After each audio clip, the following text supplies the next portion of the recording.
So sometimes when we don't have this sense of self, which is really common when there's childhood trauma or there's childhood neglect, then we might have a sense of codependency within our relationship, meaning that we might look to someone else to determine the status, the state, the how-abouts, and the whereabouts of our relationship.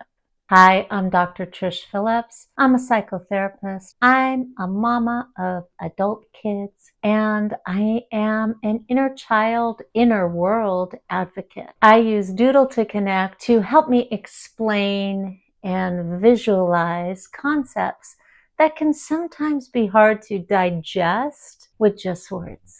So follow along and look for the little doodles as you do. I'm glad you're here. Do you ever find yourself like relying on others for your emotional well-being, for your mental well-being, to know what to do on a Friday night?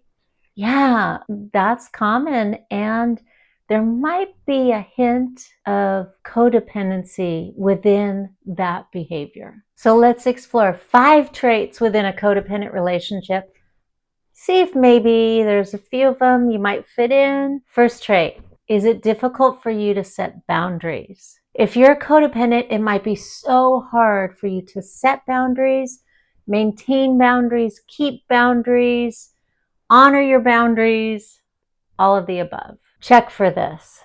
Do you say yes when you want to say no? You might feel guilty putting your own needs first before the needs of another. That's a sign of some codependency at play. And it might be a part of you that is codependent, whereas other part of you might be able to maintain healthy boundaries. So if we can't set boundaries, this can lead to burnout. It can lead to exhaustion. It can lead to resentment, frustration in the relationship. When you start to notice this pattern within yourself, do a little practice exercise. Work on saying no when you really want to say no, and then comfort yourself when you start to feel that guilt come in. It'll get easier.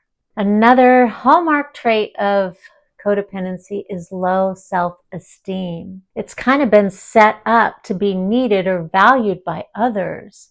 And so you might feel unworthy or unloved if you're not needed or you're not doing something for another person. So this leads to seeking validation from outside instead of that validation, that nurturing validation from within. So the way that we build our self-esteem is to practice acknowledging your self-worth separate from the needs of someone else. So engage in self-compassionate practices.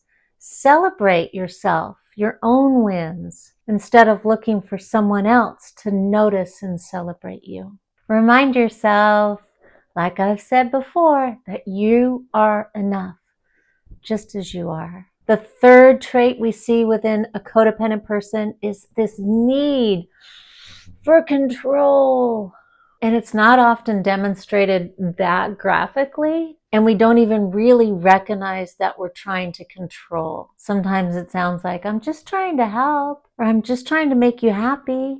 Yeah, I've used that one. Needing to control reduces our anxiety, gives us a sense of security, but it's affecting those around us. And it also doesn't last long, so then we need to go back on that hamster wheel and get back into their business. So it can look like trying to manage someone else's life, their schedule, what they're doing, trying to take care of their well-being. On the surface, it looks like I'm just caring for you, trying to make decisions for them, knowing what's best for them, and constantly worrying about someone's well-being.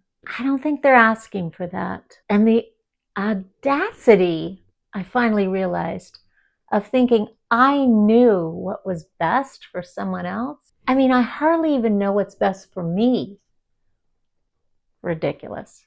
In all seriousness, the need for control does stem from anxiety and just fear of not knowing and of uncertainty. So in order to work with this, we really practice living in the present and letting people manage and take care of their own lives. So I know that if you have small children, this is a different topic.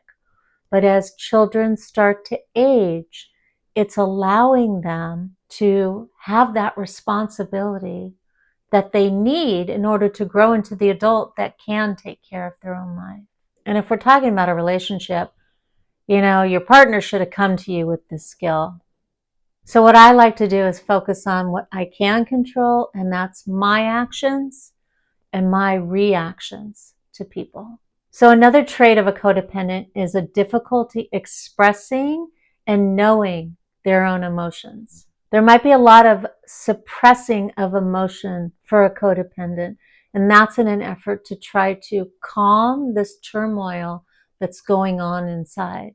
It might be because you never learned as a child how to express, because many codependent adults were raised by codependent or dysfunctional adults in environments that were either neglectful, addiction filled, or trauma filled. So for this one, what's really important is learning how to, first of all, identify and then express your emotions. A lot of times what I like to do and what I have my clients do is start by writing down in a journal what's starting to come up. And then we go back and forth on, is this an emotion? Is it a thought?